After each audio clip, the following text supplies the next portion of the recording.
Japan mobility show 2024 के अंदर Toyota company ने एक बहुत बड़ा धमाका किया है, जो कि हाइड्रोजन से चलने वाली गाड़ियों के फील्ड में एक बहुत बड़ा ब्रेक थ्रू बनने जा रहा है। टोयोटा कंपनी ने अपनी एक सब्सिडरी, अपनी एक डॉटर कंपनी वूवन प्लैनेट के साथ मिलकर एक पोर्टेबल हाइड्रोजन कार्ट्रिज इंट्रोड्यूस करवाया है। ये 5 किलो का पोर्टेबल हाइड्रोजन कार्ट्रिज या हाइड्रोजन का कंटेनर जो है वो हाइड्रोजन से चलने वाली गाड़ियों के अंदर रखकर कहीं भी ले जाया जा सकता है और इसकी मदद से किसी भी जगह पर और किसी भी वक्त हाइड्रोजन से चलने वाली गाड़ियों के अंदर फ्यूल को रिफिल किया जा सकेगा। शायद ये बात पहले भी आपके ऑब्जर्वेशन में आई हो कि चाइना और अमेरिका के अंदर बड़े पैमाने पर इलेक्ट्रिक कारों पे काम हो रहा है, लेकिन जापान के अंदर हमें किसी भी इलेक्ट्रिक गाड़ियों की सनत में कोई भी बहुत बड़ी ब्रेक थ्रू कभी भी नजर नहीं आया। इसकी वजह एक्चुअली ये है कि जापानीज ऑटोमेकर्स लिथियम बैटरियों से पावर्ड इलेक्ट्रिक गाड़ियों को एक सस्टेनेबल और रीन्यूएबल एनर्जी सोल्यूशन के तौर पर तस्लीम नहीं करते, क्योंकि इन इलेक्ट्रिक गाड़ियों के अंदर इस्तेमाल होने वाली जो लिथियम बैटरीज हैं उनको बनाने के लिए लिथियम मेटल की, लिथियम ओर की माइनिंग, फिर उसकी प्रोडक्शन, फिर उसकी प्रोसेसिंग और फिर उसकी मदद से बैटरीज डेवलप करने में, इस सारे प्रोसेस के अंदर इलेक्ट्रिक कार बनने से पहले ही बहुत ज़्यादा मिकदार में कार्बन डाइऑक्साइड एमिट करनी पड़ती है, फोसल फ्यूल्स का इस्तेमाल करना पड़ता है। यानी ये इलेक्ट्रिक गाड़ी जो कार्बन एमिशन से बचने के लिए और फोसल फ्यूल्स को जलने से बचने के लिए बनाई जाती है, उसके बनने से पहले ही उस गाड़ी को बनाने में ही बहुत ज़्यादा मिकदार में फोसल फ्यूल्स को जलाना पड़ता है, कार्बन एमिशन करनी पड़ती है। और एक्सपर्ट्स के नज़दीक गाड़ी के 4 से 5 साल चलने के बाद वो जीरो कार्बन लेवल पे आती है। इसके बरक्स टोयोटा कंपनी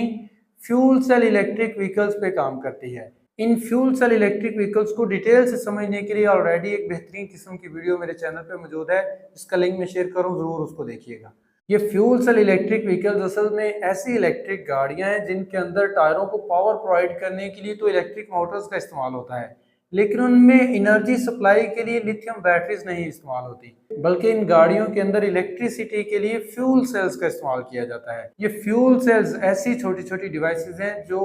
फ्यूल के तौर पर हाइड्रोजन गैस का इस्तेमाल करती हैं और इलेक्ट्रिसिटी को प्रोड्यूस करती हैं, और ये फ्यूल सेल से पैदा होने वाली इलेक्ट्रिसिटी फिर मोटर को फीड करके गाड़ी को पावर दी जाती है। और ये फ्यूल सेल्स हाइड्रोजन गैस को फ्यूल के तौर पर इस्तेमाल करने के बाद आबी बुखारात, वाटर वेपर्स एमिट करते हैं। यानी ये बिल्कुल क्लीन एनर्जी टाइप है, इसके अंदर किसी किस्म की कार्बन एमिशन या पोल्यूशन वगैरह इन्वॉल्व नहीं। तो ये हाइड्रोजन को फ्यूल के तौर पर इस्तेमाल करने वाली गाड़ियां एक्चुअली एक सस्टेनेबल और रीन्यूएबल एनर्जी में एक बेहतरीन ऑप्शन है। इसके अलावा टोयोटा कंपनी ने, जापानीज यामाहा कंपनी ने और BMW ने हाइड्रोजन कंबस्शन इंजन्स भी डेवलप कर रखे हैं। ये हाइड्रोजन गैस एक्चुअली बहुत ज़्यादा कंबस्टेबल है, ये आम कुदरती गैस की निस्बत भी ज़्यादा तेज़ी से जलती है और इससे कंबस्शन इंजन को चलाना, डेवलप करना एक बेहतरीन ऑप्शन होगा। इस कंबस्शन इंजन में भी हाइड्रोजन गैस के चलने के बाद आबी बुखारात, वाटर वेपर्स जो हैं वो एग्जॉस्ट पाइप से निकलेंगे, किसी किस्म की पोल्यूशन नहीं होगी। अब इस हाइड्रोजन गैस को बतौर फ्यूल इस्तेमाल करने के अंदर चंद बड़ी रुकावटें हैं, जिनमें सबसे पहली रुकावट इस हाइड्रोजन गैस की प्रोडक्शन है। ये हाइड्रोजन गैस एक्चुअली पानी को थर्मल एनर्जी से या इलेक्ट्रिसिटी की मदद से स्प्लिट करके, पानी के मालिक्यूल को तोड़ के उसमें से हाइड्रोजन और ऑक्सीजन को अलहदा करके ये हाइड्रोजन गैस प्रोड्यूस की जा सकती है। और इस तरह पानी के मालिक्यूल्स को स्प्लिट करने में या हाइड्रोजन गैस को प्रोड्यूस करने में बहुत ज़्यादा मिकदार में एनर्जी या इलेक्ट्रिसिटी इस्तेमाल करनी पड़ती है।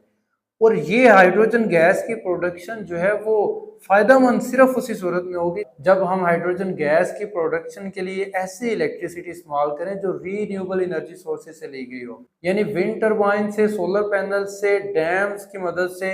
या न्यूक्लियर पावर प्लांट से ली गई इलेक्ट्रिसिटी को अगर हम इस हाइड्रोजन गैस की प्रोडक्शन में इस्तेमाल करेंगे तो इस सूरत में जो हाइड्रोजन हमारे पास आएगी वो बिल्कुल ग्रीन हाइड्रोजन होगी। उस गैस को, उस फ्यूल को प्रोड्यूस करने में किसी किस्म की कार्बन एमिशन या पोल्यूशन वगैरह इन्वॉल्व नहीं होगी। अब हाइड्रोजन गैस या हाइड्रोजन का एटम या मॉलिक्यूल जो है वो इस दुनिया में, इस कायनात में सबसे लाइटेस्ट, छोटे साइज का एलिमेंट है। और इसका मतलब ये भी है कि इस गैस को या हाइड्रोजन को हाई प्रेशर्स के ऊपर हैंडल करना, इसको कन्फाइन रखना या लीकेजेस वगैरह से बचा के रखना ज्यादा मुश्किल अमल है। इसलिए इस गैस को प्रोड्यूस करने के बाद भी मौजूदा जो एग्जिस्टिंग हमारे इंफ्रास्ट्रक्चर्स हैं पेट्रोलियम मसनूआत को स्टोर करने के लिए या इवन कुदरती गैस को, नेचुरल गैस को स्टोर करने वाले या हैंडल करने वाले या नेचुरल गैस की जो पाइपलाइंस हैं, इस इंफ्रास्ट्रक्चर के जरिए से हाइड्रोजन गैस को डील नहीं किया जा सकता। हाइड्रोजन गैस को फ्यूल के तौर पर इस्तेमाल करने के लिए बिल्कुल एक नया और अलग से मुकम्मल इंफ्रास्ट्रक्चर बचाने की जरूरत होगी, जो कि एक इंतहाई मुश्किल, इंतहाई ज़्यादा महंगा और बहुत ज़्यादा वक्त लेने वाला काम है। मौजूदा एग्जिस्टिंग पेट्रोलियम और नेचुरल गैस का जो इंफ्रास्ट्रक्चर है वो कई सालों से, कई दहाइयों से तब जाके दुनिया भर में ये नेचुरल गैस और पेट्रोल का जो इंफ्रास्ट्रक्चर है वो डेवलप हुआ है। अब सिर्फ चंद सालों के अंदर इतना बड़ा हाइड्रोजन गैस का अलग से इंफ्रास्ट्रक्चर डेवलप करना ये दुनिया के लिए या जापान के लिए या इन जापानीज ऑटो मेकर्स के लिए पॉसिबल नहीं। तो इसके अल्टरनेटिव के तौर पर टोयोटा कंपनी ने अपनी subsidy daughter company woven planet के साथ मिलकर ये पोर्टेबल हाइड्रोजन कार्ट्रिज इंट्रोड्यूस करवाई है, जिसका मैस सिर्फ 5 किलोग्राम है। यानी ये 5 किलोग्राम का लिक्विड हाइड्रोजन का एक छोटा सा कंटेनर है, पोर्टेबल कंटेनर है, जिसको गाड़ियों के अंदर रखकर बड़ी आसानी से हम अपने साथ ले जा सकते हैं। और हाइड्रोजन से चलने वाली गाड़ियों का फ्यूल कहीं भी खत्म होने की सूरत में इस कार्ट्रिज की मदद से उसको दोबारा से गाड़ी के अंदर रीफिल किया जा सकेगा। यानी फ्यूल सेल इलेक्ट्रिक व्हीकल्स की सूरत में ये पोर्टेबल कार्ट्रिज जो है ये एक तरह से बैटरी का काम करेगी, क्योंकि इस कार्ट्रिज के अंदर उस गाड़ी के फ्यूल सेल्स में इलेक्ट्रिसिटी प्रोड्यूस करने के लिए जो फ्यूल है यानी हाइड्रोजन वो इस कार्ट्रिज में मौजूद होगा। और एक कार्ट्रिज के खत्म होने की सूरत में या गाड़ी के टैंक के अंदर हाइड्रोजन खत्म हो जाने की सूरत में इस कार्ट्रिज को हम किसी भी वक्त किसी भी जगह पे इस्तेमाल करने के काबिल होंगे। और वोवन प्लैनेट ने इस पोर्टेबल हाइड्रोजन कार्ट्रिज को सिर्फ गाड़ियों के अंदर, ऑटो इंडस्ट्री के अंदर इस्तेमाल करने तक ही महदूद नहीं रखा, बल्कि इसको दूसरे पोर्टेबल एनर्जी सॉल्यूशंस के तौर पर भी इस्तेमाल किया जा सकता है। मिसाल के तौर पर जापान के अंदर ये वोवन प्लैनेट कंपनी जो है वो एक छोटा सा मॉडल सिटी या वोवन सिटी डेवलप कर रही है। इस छोटे से शहर में कहीं भी किसी जगह पर भी